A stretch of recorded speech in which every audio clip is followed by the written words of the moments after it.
Sir আসসালামু আলাইকুম sir. হ্যাঁ, ওয়ালাইকুম শহীদুল, ভালো আছো শহীদুল? জি স্যার, ভালো আছি স্যার। স্যার আসসালামু আলাইকুম।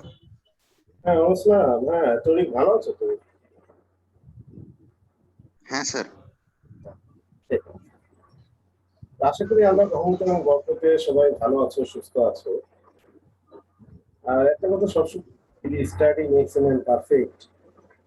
আবারও বলছি, study makes a man perfect.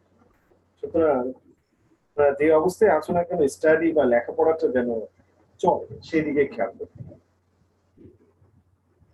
আর সবাই অবশ্যই সিরিয়াসলি ক্লাস করবে, রেগুলার ক্লাস করবে এবং তোমাদের প্র্যাকটিস মেক্স ম্যান পারফেক্ট না sir? Practice makes a man perfect, তার সাথে সাথে study makes a man perfect. হ্যাঁ, সেটা অর্থাৎ হ্যাঁ, অধ্যয়ন যেটা আছে, অর্থাৎ আমাদের যে পড়াশোনা বা লেখাপড়া বা শিক্ষার যে চর্চা, সেই চর্চাটা কিন্তু আমাদের একটা নিখুঁত অবস্থানে আমাদের নিয়ে যায়। তো সুতরাং স্টাডি বা লেখাপড়া বা অধ্যয়নটা যেন চলে, এটা যেন রেগুলার হয়, সেই দিকে খেয়াল রাখবে। আমি নিজেও এখনো পার্সোনালি স্টাডি করি, English grammatical rules, English grammatical নিয়ে রিভিশন দেই, নোট করি। এছাড়াও স্টাডি করি English vocabulary, English word meaning, synonyms, antonyms, এখনো স্টাডি করি। তা সুতরাং জীবনের শেষ দিন পর্যন্ত আমাদের স্টাডি বা অধ্যয়ন যেন চলে, লেখাপড়া যেন চালিয়ে যেতে পারো, তাহলেই তুমি এই বাস্তব জীবনে সফলতা পাবে বা একটা সর্বোচ্চ অবস্থানে পৌঁছাতে পারবে। স্যার একটা কথা ছিল স্টাডি বা লেখাপড়ার কোনো বিকল্প নেই। হ্যাঁ, বলো। স্যার, স্যার শুনছিলাম যে কিন্তু স্যার আমাদের 12টা 20-এ পরীক্ষা হওয়ার কথা, কিন্তু স্যার সে অনুযায়ী মানে দেখলাম যে গতকাল স্যার একজন লিঙ্ক স্যার কাজ করছে 12টা 13-র দিকে, স্যার এমন সময় কাজ করছে। কি জানি স্যার, এই জন্য আর কি একটু বলছিলাম। আর এছাড়া স্যার, স্যার এমনিতে তো স্যার এই যে আগের থেকে স্যার শুনছিলাম 30 মার্কের এক্সাম, এটা স্যার দেখলাম যে 25 মার্কের। না, ওটা তো এইটাই আর এখন, কি। হ্যাঁ, ওটা তোমাদের মানে যেভাবে প্রশ্নে যে কটা আছে, যে কটা প্রশ্ন আছে, সেই কত মার্ক দিতে হবে। এখন ওটা তো কত, 30 মার্ক না 25 মার্ক, কত দেওয়া আছে প্রশ্নে, দেওয়া আছে কত প্রশ্নে? প্রশ্ন কয়টা আছে? 25টা। 25টা হলে 25 মার্ক হবে। 25টা হলে 25 মার্ক হবে। কিন্তু তার মধ্যে এক একটা সাবজেক্ট এক এক রকম, কোনোটা 20 মার্ক হইতে পারে, কোনোটা 30 মার্ক হইতে পারে। এটা কি স্যার এক এক সাবজেক্ট এক এক রকম স্যার? এটা তো আসলে এখন পরীক্ষার শিডিউলে তো মনে হয় 30 মিনিট লেখা আছে, 30টা থাকার কথা। ঠিক আছে, তোমাদের 30টা থাকার কথা, 30টা নাম্বারে 30টা অবজেক্টিভ থাকার কথা। আচ্ছা, ঠিক আছে, তারপর কোনো কনফিউশন হলে তোমাদের জেসিআই অথবা স্যারকে ফোন করে বলো যে আসলে 30টা অবজেক্টিভ থাকার কথা, 30টা নেই কেন, বা 30টা কয়টা আছে একটু। আমি যতটুকু জানি যে তোমাদের তো 30 মিনিটে 30টা অবজেক্টিভ থাকার কথা। আচ্ছা, এখন আমাদের আহ, আজকে ইংলিশ সেকেন্ড পেপারের ব্যাপারে বলি। আমাদের গ্রামাটিক্যাল আইটেম কিন্তু আমাদের সবগুলোই আছে, মোটামুটি সবগুলোই আছে। তার সাথে সাথে চ্যাপ্টার গুলো আবার একটু বলে দিচ্ছি, একটু মানে ভালো করে দেখে নাও। ইংলিশ সেকেন্ড পেপার আমাদের যে এমসিকিউ পরীক্ষা হবে, তার মধ্যে আমাদের গ্রামাটিক্যাল আইটেম প্রায় সবগুলোই আছে। এটা আমাদের এখানে রাইট ফ্রম ভার্বস, এর যে রুল গুলো আছে গ্রামাটিক্যাল বই থেকে, রাইট ফ্রম ভার্বস এর নিয়মগুলো একটু মডেল কোশ্চেন বই থেকে রিভিশন দিও। এছাড়া আমাদের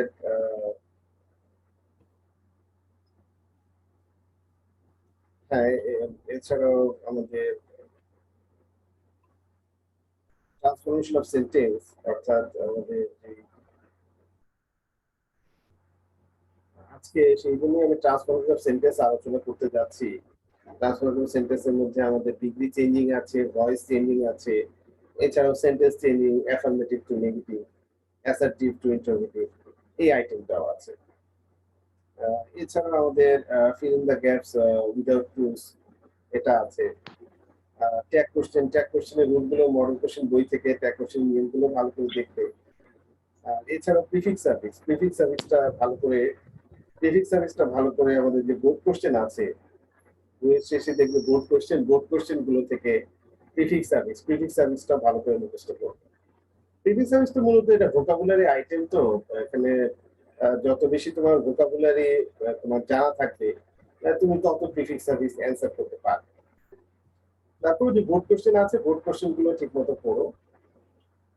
মডেল কোশ্চেন বইয়ের শেষে বোর্ড কোশ্চেন দেওয়া আছে, বোর্ড কোশ্চেন গুলো পড়বে। আর বোর্ড কোশ্চেন পড়া হয়ে গেলে মডেল কোশ্চেন থেকে প্রিফিক্স সার্ভিস গুলো মুখস্থ করবে। প্রিফিক্স সার্ভিস তো এখানে বোঝানোর কিছু নাই, এখানে প্রিফিক্স সার্ভিস তোমার সরাসরি মুখস্থ করতে হবে। যেমন মনে করো অ্যাটেন্টিভের বিপরীত হচ্ছে ইনঅ্যাটেন্টিভ। এখন কোশ্চেন যদি দেওয়া থাকে অ্যাটেন্টিভ বা অ্যাটেনশন, তোমাকে এটাকে বানাতে হবে ইনঅ্যাটেন্টিভ। তাহলে এটা বিপরীত শব্দ, অ্যাটেন্টিভের বিপরীত ইনঅ্যাটেন্টিভ। এখানে ইনটা হলো একটা প্রিফিক্স। তো এটা তো আসলে বোঝানোর কিছু না, এটা সরাসরি আমাদের মুখস্থ করার বিষয় যে অ্যাটেন্টিভ হচ্ছে মনোযোগী আর ইনঅ্যাটেন্টিভ হচ্ছে অমনোযোগী। তো এটা একটা শব্দের বিপরীত। তো এই শব্দগুলো আসলে ভোকাবুলারি বা ওয়ার্ড মিনিং এর মতো মুখস্থ করতে হবে।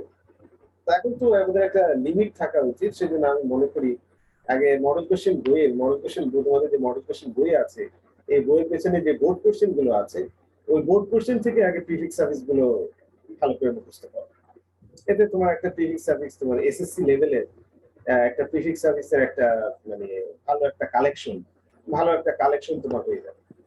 এরপরে তুমি এক্সট্রা হিসেবে মডেল কোশ্চেন থেকে প্রিফিক্স সার্ভিস গুলো করতে পারবে। তো অবশ্যই প্রিফিক্স সার্ভিস গুলো বোর্ড কোশ্চেনটা যেন কভার করা হয়, এটা খেয়াল রাখবে যে বোর্ড কোশ্চেনের সব প্রিফিক্স সার্ভিস তুমি পারো, জানো, সেটা যেন অবশ্যই পড়া থাকে। আর আজকে মূলত অত্যন্ত গুরুত্বপূর্ণ একটা আইটেম, রাইট ফ্রম ভার্বস এর ব্যাপারে তো আগেও আলোচনা করেছি। আজকে একটা মানে ইংলিশ গ্রামারের খুবই গুরুত্বপূর্ণ আইটেম, ট্রান্সফরমেশন অফ সেন্টেন্স সম্পর্কে আলোচনা করতে যাচ্ছি। কিছু মানে প্রশ্ন দেখাবো এবং খাতা কলম রেডি রেখো যেন তুমি অ্যান্সার গুলো লিখতে পারো। ক্লাসটা যেহেতু রেকর্ড হচ্ছে, রেকর্ডেড ক্লাসটা তোমাদের ক্লাস 10 এর ফেসবুক গ্রুপে দেওয়া থাকবে, সেখান থেকেও ক্লাসটা রিভিশন করবে, ক্লাসটা দেখবে। এবং ওখানে দেখে দেখে তারপর তুমি সিডাব্লিউ লিখতে পারো।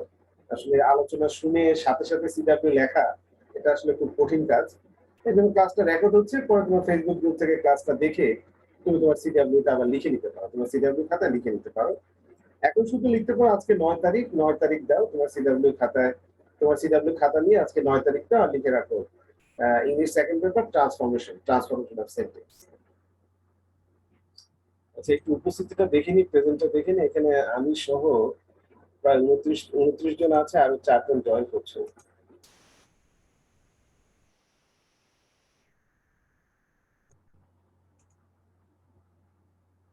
আচ্ছা, আমি স্ক্রিন শেয়ার করছি। হ্যাঁ, স্ক্রিন শেয়ার করছি, দেখা যাচ্ছে নাকি দেখো তো।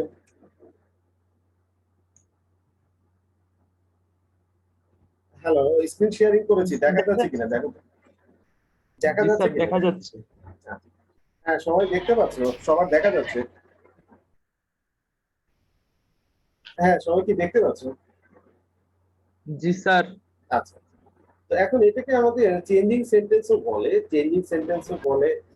এই যে 6 নম্বর আইটেমটা, এই যে পয়েন্টার দিয়ে দেখাচ্ছি, চেঞ্জিং সেন্টেন্সও বলে, আবার ট্রান্সফরমেশন অফ সেন্টেন্সও বলে। তো যে নামই বলা হোক না কেন, এটার কাজ হচ্ছে রূপান্তর করা। অর্থাৎ আমাদের যে প্রশ্নটা দেওয়া আছে, এটাকে আমাদের অন্য একটা বাক্যে রূপান্তর করতে হবে। কিন্তু শর্ত হচ্ছে কোনো অর্থের পরিবর্তন করা যাবে না। কোনো অর্থের পরিবর্তন না করে আমাদের এই ট্রান্সফরমেশন বা রূপান্তরটা করতে হবে। তো ট্রান্সফরমেশনের ব্যাপারে ক্লাস 9-এও পড়েছো, বর্তমানে ক্লাস 10-এ আছো। তো ট্রান্সফরমেশন সেন্টেন্সে কিন্তু আমাদের অবশ্যই প্রথমেই দেখতে হবে যে এখানে বিশেষ কি শব্দ আছে। সেই বিশেষ শব্দটা দেখে বুঝে তারপর সেই নিয়মে আমাদের পরিবর্তন করতে হবে।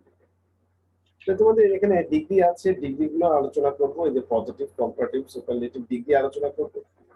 আর এছাড়াও সেন্টেন্স চেঞ্জিং দেখা যাচ্ছে, এই যে অ্যাসার্টিভ, ইন্টারোগেটিভ, অ্যাফার্মেটিভ, নেগেটিভ, এটা আলোচনা করবো।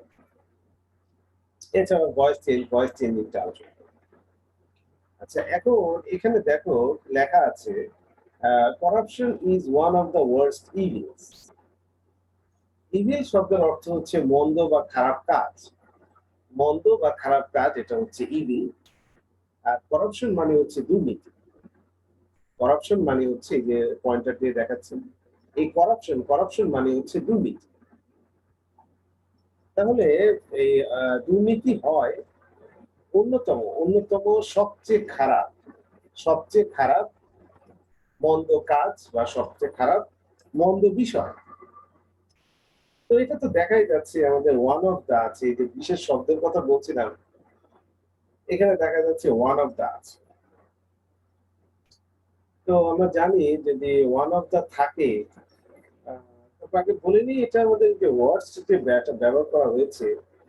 হ্যাঁ, তোমরা কি জানো যে ওয়ার্ডস এটা সুপারলেটিভ ডিগ্রি, এটার পজিটিভ এবং কম্পারেটিভ ফর্মটা জানা আছে? কম্পারেটিভ ডিগ্রি হলো ব্যাড, তারপর ওর্স্ট, ব্যাড দিয়ে মেইন স্যার। হ্যাঁ, ওটা হচ্ছে পজিটিভ, ব্যাডটা হচ্ছে পজিটিভ। হ্যাঁ, ব্যাড পজিটিভ, তো এখন হ্যাঁ। ব্যাড দিয়ে ব্যাড করতে হবে সেক্ষেত্রে। হ্যাঁ হ্যাঁ, ঠিক আছে, এই তো সৌদি বুঝতে পেরেছে। অবশ্যই আমি বারবার বললাম যে তোমার বিশেষ শব্দগুলো দেখে নিতে হবে।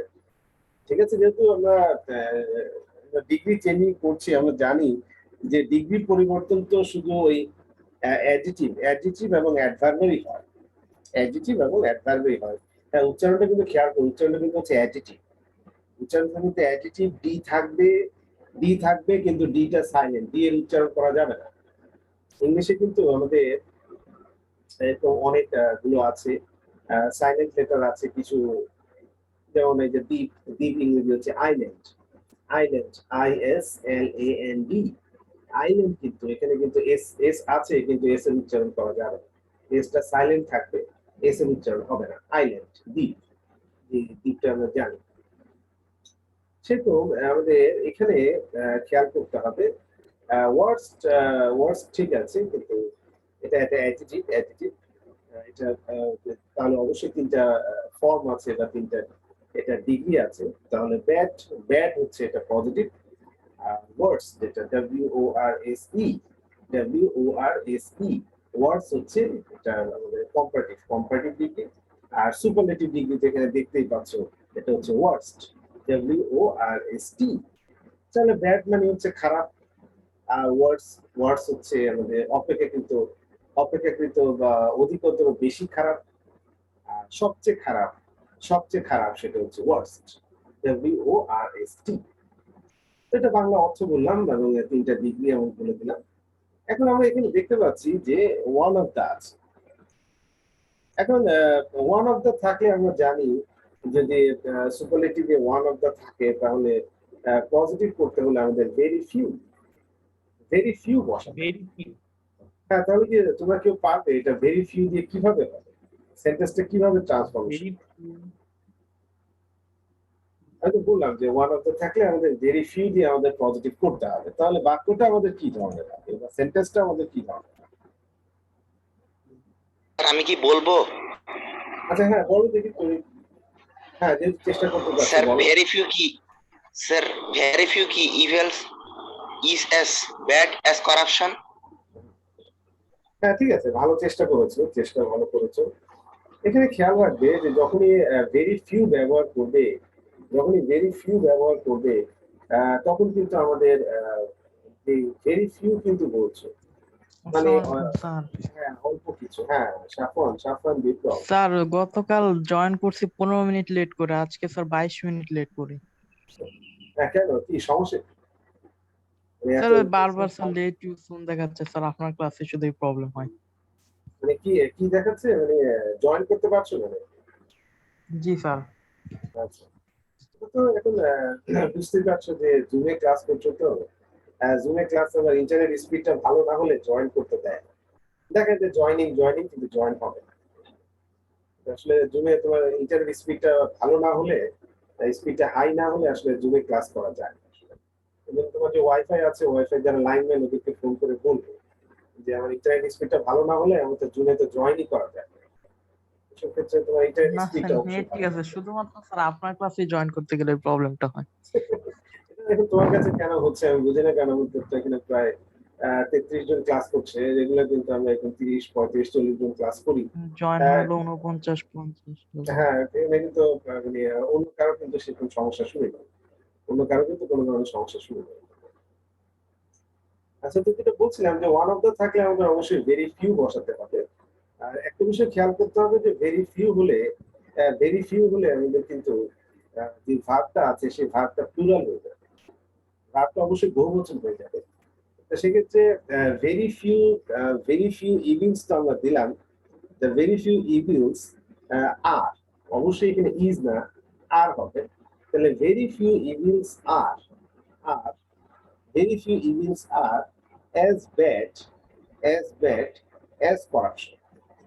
আমি আবারও বলছি, খাতায় খাতায় লিখে রেখো, অথবা যে ক্লাসটা যেহেতু রেকর্ড হচ্ছে তো তোমার ক্লাস 10 এর ফেসবুক গ্রুপ থেকে ক্লাসটা দেখে তখনও তুমি তোমার সিডব্লিউ খাতায় সিডব্লিউটা করে নেবে। তাহলে very few evils are are as bad as corruption। Very few evils are as bad as corruption। শুধু ট্রান্সফরমেশন করলেই হবে না, বাংলা অর্থের দিকেও খেয়াল করতে হবে। তো এখানে বলছে যে খুব কম খারাপ কাজ আছে যেটা করাপশনের মতো এতটা খারাপ। খুব কমই খারাপ কাজ আছে বা মন্দ কাজ আছে যেটা করাপশন বা দুর্নীতির মতো এতটা খারাপ। হ্যাঁ, সবাই কি বুঝতে পেরেছো বাংলা অর্থ এবং এটা কিভাবে ট্রান্সফরমেশন হবে? হ্যাঁ, সবাই বুঝতে পেরেছো? বোঝা গেল? এখানে আর কেন হলো স্যার? হ্যাঁ, এখানে ভেরি ফিউ আছে। হ্যাঁ, তুমি এখানে কিন্তু ভেরি ফিউ আছে, মানে তো বোঝা যাচ্ছে একাধিক জিনিস আছে, অল্প কিছু। তা কিছু মানে তো বহু বচন।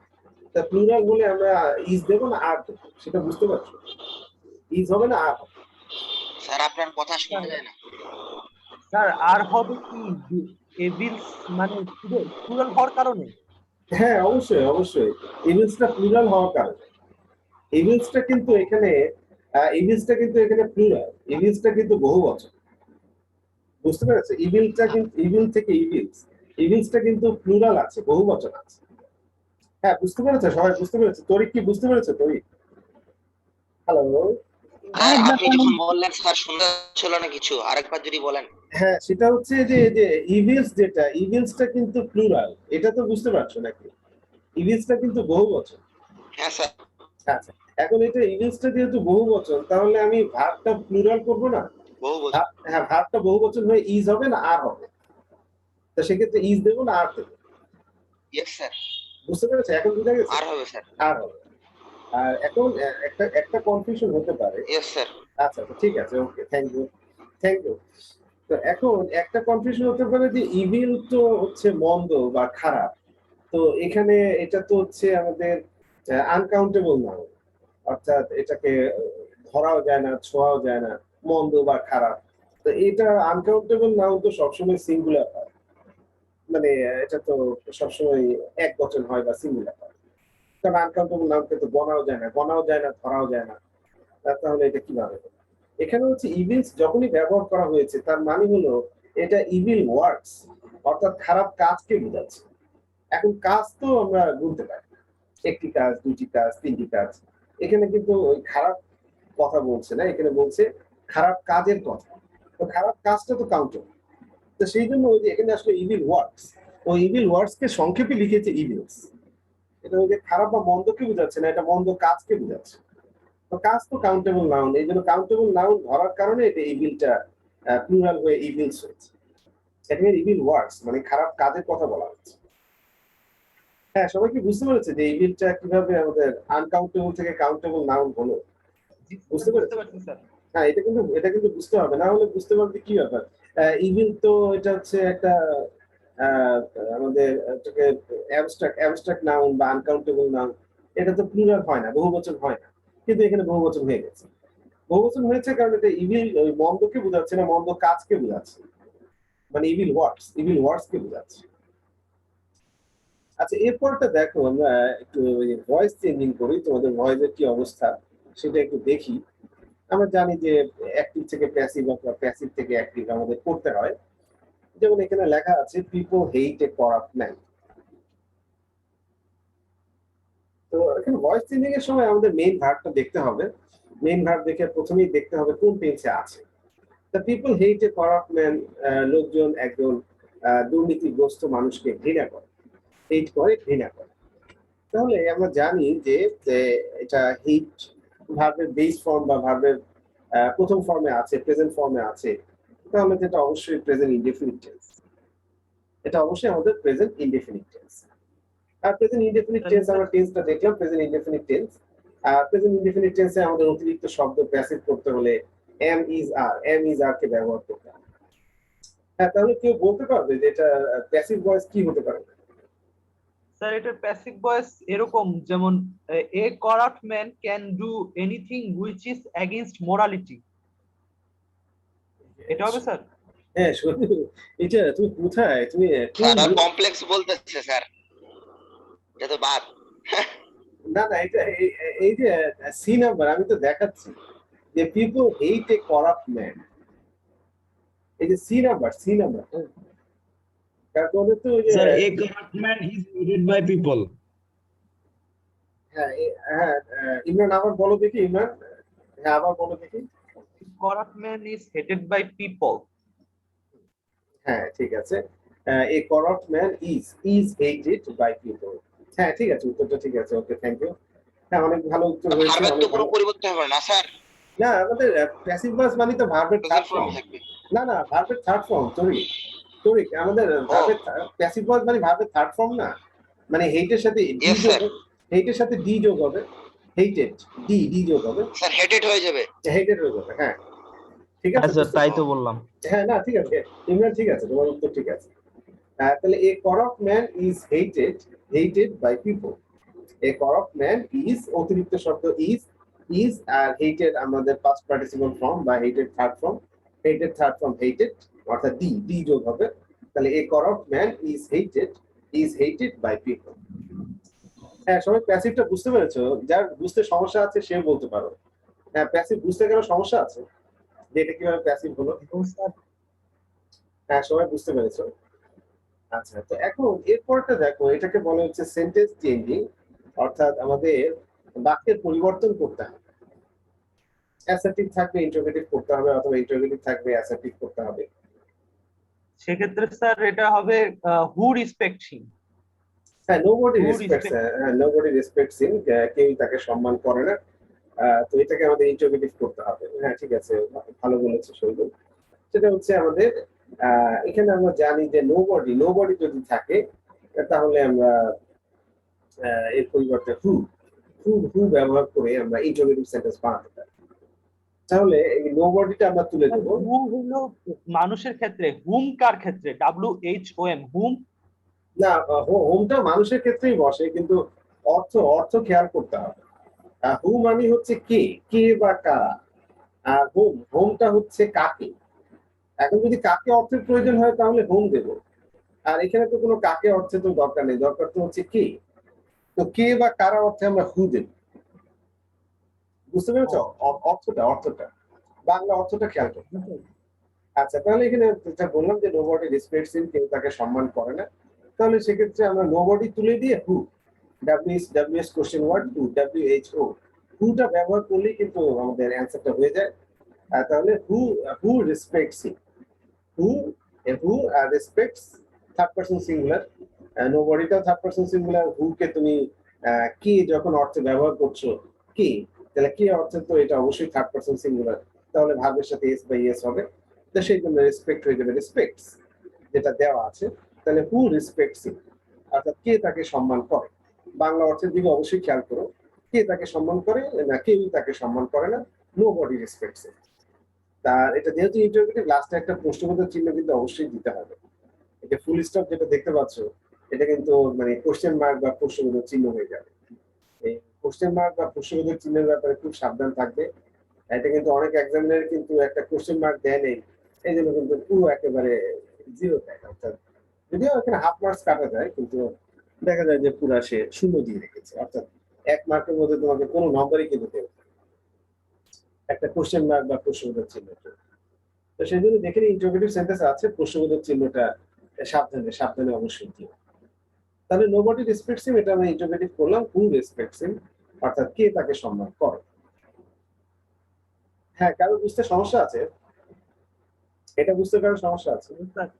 বুঝতে পারছি স্যার। আচ্ছা হ্যাঁ সৌদি বুঝতে পেরেছে। তো এখানে আমাদের এই যে সিম্পল কমপ্লেক্স কম্পাউন্ড যেহেতু তোমাদের শর্ট সিলেবাসে নাই, সেজন্য সিম্পল কমপ্লেক্স কম্পাউন্ড সম্পর্কে কোনো আলোচনা করছি না, ডিসকাশন করছি না। আচ্ছা, এখন এখানে আমাদের এই যে জি নাম্বার দেখতে পাচ্ছ যে no other person is as hated as a corrupt man. এখানে দেখা যাচ্ছে যে আমাদের এটা কিন্তু নো আদার দিয়ে শুরু হয়েছে। নো আদার দিয়ে শুরু হয়েছে তার মানে এটা হলো আমাদের পজিটিভ ডিগ্রিতে আছে। নো আদার দিয়ে শুরু হয়েছে তার মানে হচ্ছে এটা আমাদের পজিটিভ ডিগ্রিতে আছে। এটাকে আমাদের সুপারলেটিভ ডিগ্রি করতে হবে। আচ্ছা, তুমি স্যার সেক্ষেত্রে যা বুঝবে তাহলে হ্যাঁ, তো সেক্ষেত্রে শুধু যা। সুপারলেটিভটা কি হতে পারে? তাহলে যা বসলে স্যার এখানে হবে a corrupt man is the most hated person. আচ্ছা, ঠিক আছে। হ্যাঁ, অনেক সুন্দর বলেছে, অনেক সুন্দর হয়েছে। A corrupt man is the most hated person. হ্যাঁ, ঠিক আছে, উত্তরটা একদম পারফেক্ট হয়েছে। Thank you. সবাই ওর মতো একদম সিরিয়াস থেকে সঠিক অ্যান্সারটা দেওয়ার চেষ্টা করবে।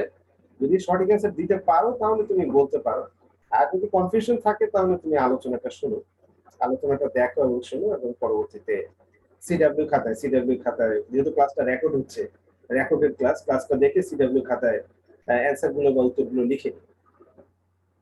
এখন তাহলে যে এ করাপ্ট ম্যান আমরা জানি যে এটা কিভাবে হলো। এটা হচ্ছে যে আমাদের কথা হচ্ছে যে সুপারলেটিভে যে লাস্টে থাকবে সে ফার্স্টে আসবে। সরি, পজিটিভে যে লাস্টে থাকবে সে ফার্স্টে আসবে।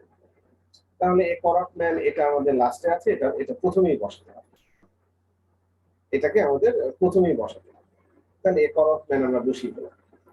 এই করাপ্ট ম্যান আমরা বসিয়ে দিলাম, এরপরে আমরা ভার্ব বসাবো। ভার্ব হচ্ছে ইজ, ভার্বটা হচ্ছে এখানে ইজ। তাহলে এ করাপ্ট ম্যান ইজ দেওয়ার পরে আমরা সুপারলেটিভ ডিগ্রির আগে আমরা অবশ্যই দা ব্যবহার করব, দা। তাহলে a corrupt man is the, a corrupt man is the. এরপরে আমরা দেখতে পাচ্ছি হেটেড, এটা কিন্তু আমাদের পজিটিভ ডিগ্রিতে আছে, এটাকে তো আমাদের সুপারলেটিভ ডিগ্রি বানাতে হবে। তো আমরা জানি যে পজিটিভ থেকে কম্পারেটিভ করতে হলে আমরা মোর বসিয়ে করি। Beautiful, more beautiful, most beautiful. More দিয়ে আমরা কম্পারেটিভ করি, আর মোস্ট দিয়ে আমরা সুপারলেটিভ ডিগ্রি করি। তো এখানে আমাদের সেই মোস্টকে আমাদের ব্যবহার করতে হবে। তাহলে a corrupt man is the most, আর হেটেড তো হেটেডই থাকবে। তাহলে a corrupt man is the most hated. আর পজিটিভে যে সাবজেক্টটা শুরুতে ছিল সে সবার লাস্টে চলে যাবে। তাহলে এই পার্সন, এই সাবজেক্টটা কিন্তু শুরুতে ছিল, এই পার্সন কথাটা সবার লাস্টে চলে যাবে, তাহলে সেন্টেন্সটা আমি আবারও বলছি, a corrupt man is the most hated person. A corrupt man is the most hated person. অর্থাৎ শুধু মানে সুপারলেটিভ ডিগ্রি করলেই হবে না, বাংলা অর্থটাও খেয়াল করো যে একজন দুর্নীতিগ্রস্ত মানুষ, একজন দুর্নীতিগ্রস্ত ব্যক্তি, তিনি সবচেয়ে ঘৃণিত একজন ব্যক্তি। হ্যাঁ, সবাইকে বুঝতে পেরেছে? বাংলা অর্থ সবাই বুঝতে পেরেছে কিভাবে সুপারলেটিভ ডিগ্রি হবে? স্যার বুঝতে পারছি স্যার। হ্যাঁ, বুঝতে অসুবিধা আছে জি কারো? স্যার। হ্যাঁ, কারো বুঝতে অসুবিধা আছে? No sir. আচ্ছা, ঠিক আছে। তো আশা করি যে সবাই বুঝতে পেরেছো। এভাবে তুমি যখনই করছো, যখনই তুমি সেই মডেল কোশ্চেন প্র্যাকটিস করো আর গ্রামার প্র্যাকটিস করো, বাংলা অর্থটা কিন্তু অবশ্যই খেয়াল করো, কারণ বাংলা অর্থ জানলে তুমি এটা সারা জীবন মনে রাখতে পারবে। এই নিয়ম কানুন সারা জীবন মনে রাখতে পারবে, এবং বাস্তব জীবনে এই বাক্যগুলোকে ব্যবহার করতে পারবে। তোমার লেখায়, তোমার কথা বলায় তুমি ব্যবহার করতে পারবে। আর শুধু ট্রান্সফরমেশন করলে, নিয়ম কানুন লিখলে, ট্রান্সফরমেশন বাক্যে রূপান্তর করলে কিন্তু এটা করার পরে বাক্যটার অর্থ কি, সেন্টেন্সটার অর্থ কি সেটাই জানো না বা সেটাই পারো না, তাহলে তোমার এই লেখা, তোমার এই শেখা, তোমার লেখায় বা তোমার কথা বলায় কোনোই কাজে আসবে না। এই জন্য বাংলা অর্থটা অবশ্যই খেয়াল করো। হ্যাঁ, সবাই কি বুঝতে পেরেছেন? হ্যাঁ বলো। যে উপরে যে একটা লেখা আছে মানে F নাম্বার কোশ্চেনে we have street law, street শব্দের অর্থ কি? স্ট্রিট বুঝলাম না এটা কোথায় এখানে? F number question, F street শব্দের অর্থ কি স্যার? স্যার স্যার ওই এফ নাম্বারটার কথা বলতেছে। F এর স্যার। ও আচ্ছা এফ এ, আচ্ছা আচ্ছা আচ্ছা।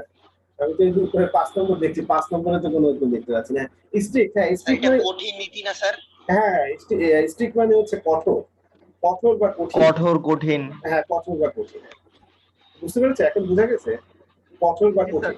আচ্ছা তা ঠিক আছে এটা। আমি এটা জানতাম না স্যার। না না অবশ্যই, এই যে একটা কথা বলি যে তোমার যদি ভোকাবুলারি বা ওয়ার্ড মিনিং যদি জানার ইচ্ছা না থাকে, তোমার যদি জানার ইচ্ছা না থাকে তাহলে তোমার কখনোই তোমার ভোকাবুলারি বা ওয়ার্ড মিনিং তোমার 1000-এর উপরে যাবে। যে সারা জীবন লেখা প্রায় স্কুল অর্থ? কলেজ, হ্যাঁ স্কুল কলেজ ইউনিভার্সিটিতে লেখাপড়া করার পরও দেখবে যে ইংরেজি শব্দ সংখ্যা তুমি জানো 1000-এরও কম।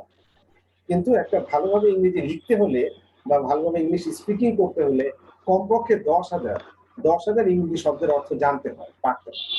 তো সেই জন্য তোমার অবশ্যই একটা ওয়ার্ড দেখার পরে এটার অর্থ কি, এটার মানে কি, সেটা জানার বা শেখার ইচ্ছা থাকতে হবে। এই জানার বা শেখার ইচ্ছা থাকলে অবশ্যই তুমি পারবে, অবশ্যই তুমি এই কমপক্ষে যে 10,000 শব্দ শেখা দরকার সেই দিকে ইনশাল্লাহ চলে যেতে পারবে বা পৌঁছে যেতে পারবে। আচ্ছা এখন আর স্যার এখানে ড্রাইভ শব্দের অর্থ কি? DRIVE, ই নাম্বার কোশ্চেন, ই ই আচ্ছা হ্যাঁ, ব্রাইব মানে হচ্ছে ঘুষ। যে ঘুষ, যে ঘুষ খায় সে হচ্ছে ব্রাইব। বুঝতে পেরেছে? যে ঘুষটা খাওয়া হয়, ব্রাইব মানে হচ্ছে ওকে স্যার। ঘুষ, যে ঘুষ দেওয়া হয় বা ঘুষ খাওয়া হয়। আচ্ছা এখন এখানে এরপরে তো আমাদের সিম্পল নেগেটিভ আছে। Everybody avoids a corrupt man. Avoid মানে হচ্ছে এড়িয়ে যাওয়া, এড়িয়ে যাওয়া। একটু হ্যাঁ একটু সাউন্ডটা অফ রাখতে হবে একটু। হ্যাঁ মাইক্রোফোনটা একটু অফ রাখতে হবে। তো আলোচনা করছি ট্রান্সফরমেশন অফ সেন্টেন্স। আমাদের আই নম্বর প্রশ্নটা দেখতে পাচ্ছ যে everybody avoids a corrupt man. প্রত্যেকেই একজন দুর্নীতিগ্রস্ত ব্যক্তিকে এড়িয়ে চলে, প্রত্যেকে এড়িয়ে চলে। এটা নেগেটিভ করতে হবে। এবং নেগেটিভ কিভাবে হতে পারে? এখানে আমাদের এভরিবডি আছে, এটা স্যার আমি নেগেটিভ। বলতে পারি? হ্যাঁ তরিক বলো, হ্যাঁ তুমি যদি চেষ্টা করো বলো। Sir who doesn't avoid a corrupt man? আচ্ছা তুমি তো ইন্টারপ্রিটিভ করলে, প্রশ্নবোধক করলে, আমাদের তো এটা নেগেটিভ না নেগেটিভ। বোধক করতে বলেছে, না বোধক করতে বলেছে। স্যার অ্যাভয়েড এর বিপরীত শব্দ কি? না এখন না এখন কথা হচ্ছে যে আমরা বিপরীত শব্দ মানে কখন ব্যবহার করব? যখন বিপরীত শব্দ ব্যবহার করব যখন বিশেষ কোনো শব্দ নেই। যেমন এখানে কিন্তু বিশেষ শব্দ আছে, এভরিবডি। এখন এভরিবডি থাকলে আমরা নোবডি দিব নাকি? না, এভরিবডি থাকলে আমরা তো ওই যে দেয়ার ইজ নো ব্যবহার করব। দেয়ার ইজ নো, হ্যাঁ there is no. There is no ব্যবহার করব। তাহলে কি হতে পারে? দেয়ার ইজ নো ব্যবহার করলে কি হবে? There is nobody but avoid a corrupt man. হ্যাঁ দেয়ার ইজ নোবডি আর হ্যাঁ যুক্ত হবে বাট দিয়ে। দেয়ার ইজ নোবডি বাট, এখন কি অ্যাভয়েড হবে নাকি অ্যাভয়েডস হবে? অ্যাভয়েডস হবে না। হ্যাঁ অ্যাভয়েড দেওয়া আছে স্যার। হ্যাঁ অ্যাভয়েডস দেওয়া আছে অবশ্যই, কিন্তু এই যে এস এর উচ্চারণটা একটু মানে জোর দিয়ে উচ্চারণ করো। অ্যাভয়েডস এস এর জন্য উচ্চারণ হয়। হ্যাঁ তাহলে দেয়ার ইজ নো বডি, এই এভরিবডি যেটা আছে এভরিবডিটা হয়ে যাবে there is no body. Everybody থাকলে নো, দেয়ার ইজ নো হবে। তাহলে দেয়ার ইজ নো বডি আর বাট দিয়ে যুক্ত হবে। There is no body but avoids a corrupt. হ্যাঁ সবাই কি বুঝতে পেরেছে? এভরিবডি থাকলে দেয়ার ইজ নো হবে, দেয়ার ইজ নো জি হবে। স্যার। আচ্ছা জি স্যার বুঝতে পারছি স্যার। বাংলা অর্থটাও বলে দিচ্ছি, বাংলা অর্থ বলে দিচ্ছি। সেটা হচ্ছে যে আহ, একদম দুর্নীতিগ্রস্ত ব্যক্তিকে এড়িয়ে যাওয়া ছাড়া কেউ নেই। কিন্তু একদম দুর্নীতিগ্রস্ত ব্যক্তিকে এড়িয়ে যাওয়া ছাড়া কেউ নেই। অর্থাৎ সকলেই একজন দুর্নীতিগ্রস্ত ব্যক্তিকে এড়িয়ে চলে বা এড়িয়ে যায়, অর্থাৎ অ্যাভয়েড করে চলে। হ্যাঁ বুঝতে কারো অসুবিধা আছে? নো হ্যাঁ স্যার। কারো বুঝতে সমস্যা আছে? আচ্ছা না স্যার। আচ্ছা এরপরে দেখো যে নাম্বারে বলছে a corrupt man leads a very unhappy life. এটা দেখে what an unhappy life a corrupt man leads. আচ্ছা ঠিক আছে, শুধু এই যে ভালো ইমরান ইমরান ভালো বলেছে। সে অনেক ভালো চেষ্টা করেছে, খুব ভালো অ্যান্সারটাও হয়েছে। এখন আমাদের দেখতে হবে এটা আমাদের অ্যাসার্টিভ সেন্টেন্স, প্রথমে খেয়াল করতে হবে। স্যার আই নাম্বারটা আরেকবার বুঝাই দিবেন স্যার। হ্যাঁ, আই নাম্বারটা হ্যাঁ তৈরি। সেটা হচ্ছে যে আমাদের যেখানে এভরি বডি আছে, এখন এভরি বডি থাকলে আমাদের মানে সোজা কথা এভরি থাকলে আমাদের দেয়ার ইজ নো বসাতে হবে। এই বিশেষ শব্দগুলো খেয়াল করো, যেমন এভরি থাকলে আমাদের অবশ্যই দেয়ার ইজ নো বসাতে হবে। তাহলে there is no body, there is no, আর ওই নো এর সাথে যুক্ত হবে বডি। তাহলে দেয়ার ইজ নো বডি, আর দেয়ার ইজ নো আমরা ব্যবহার করলাম এভরির পরিবর্তে, তাহলে দেয়ার ইজ নো বডি। আর এরপরে আমাদের সেন্টেন্সটা আমাদের যুক্ত করতে হবে বাট দিয়ে, তাহলে there is no body, everybody হয়ে গেল নো বডি, তাহলে দেয়ার ইজ নো বডি, আর যুক্ত হবে বাট দিয়ে। বাট দেওয়ার পরে তারপরে বাটের পরে বাকি অংশ এই ভার্ব থেকে বাকি অংশ যেমন আছে তেমনই বসবে, তাহলে there is no body but avoids a corrupt man. হ্যাঁ, তো বুঝতে পেরেছো, এখন বুঝে গেল? স্যার আচ্ছা, ঠিক আছে। স্যার এভরির ক্ষেত্রেও একই নিয়ম বসবে না স্যার? হ্যাঁ, আমাদের যখনই এভরি থাকবে তখন দেয়ার ইজ নো বসাতে হবে। আজকে এভরিওয়ান হলে দেয়ার ইজ নো ওয়ান হতো, দেয়ার ইজ নো ওয়ান হতো, there is no one but avoids a corrupt man. আচ্ছা, ঠিক আছে। না বুঝতে না পারলে অবশ্যই তোমার যে বুঝতে পারবে না, যার সমস্যা হবে সে অবশ্যই প্রশ্ন করতে পারবে যে কি বুঝতে পারেনি অবশ্যই প্রশ্ন করতে পারবে, কোনো সমস্যা নেই। আচ্ছা, এরপরে এখানে আমরা যেটা ওই যে ইমরান বলছিল যে আমাদের অ্যাসার্টিভ থেকে এক্সক্লেমেটরি করতে হলে আমাদের খেয়াল রাখতে হবে যে আর্টিকেল আছে কিনা। যদি আমাদের এ অথবা এন পাওয়া যায় তাহলে আমাদের হোয়াট ব্যবহার করতে হবে, আর যদি এ অথবা এন পাওয়া না যায় তাহলে হাউ ব্যবহার করে আমাদের এক্সক্লেমেটরি সেন্টেন্স বানাতে হবে। এক্সক্লেমেটরি সেন্টেন্স মানে তো বুঝতেই পারছো, যে বাক্য দ্বারা মনের আকস্মিক বা হঠাৎ একটা আবেগ প্রকাশ করে। সে আবেগটা হতে পারে আনন্দের বা সুখের কিংবা দুঃখের কিংবা অবাক হতে পারে। তো যেটাই হোক, এই ধরনের একটা বাক্য আমাদের, এই ধরনের একটা কথা বা এক্সপ্রেশন দিতে গেলে আমাদের এক্সক্লেমেটরি সেন্টেন্স ব্যবহার করতেই হবে। যেমন এখানে বলছি যে একজন দুর্নীতিগ্রস্ত ব্যক্তি কতই না অসুখী জীবনযাপন করে। আমরা এখানে এক্সপ্রেশন যখন বানাবো তখন বাংলা অর্থটা এরকম হবে যে একজন দুর্নীতিগ্রস্ত ব্যক্তি কতই না অসুখী জীবনযাপন করে। তাহলে এখানে যেহেতু এ আছে তাহলে আমাদের হোয়াটকে ব্যবহার করতে হবে। তাহলে হোয়াট, এই ভেরিটা উঠে যাবে, ভেরি তো থাকবে না, তাহলে হোয়াট এন, এখানে কিন্তু এন হয়ে যাবে, কারণ আনহ্যাপি ইউটা কিন্তু ভাবেল, যেহেতু ভাবেল তাহলে অবশ্যই এন হবে। তাহলে হোয়াট এন আনহ্যাপি লাইফ, তারপরে সাবজেক্ট হচ্ছে এ করাপ্ট ম্যান, আর লিডসটা হচ্ছে আমাদের মেইন ভার্ব, আর লাস্টে একটা বিষয়বোধক চিহ্ন বা এক্সক্লেমেশন মার্ক অবশ্যই দিতে হবে। আমি আবারও বলছি, হোয়াট এন স্যার এখানে আনহ্যাপি আর লাইফ। হলো না স্যার?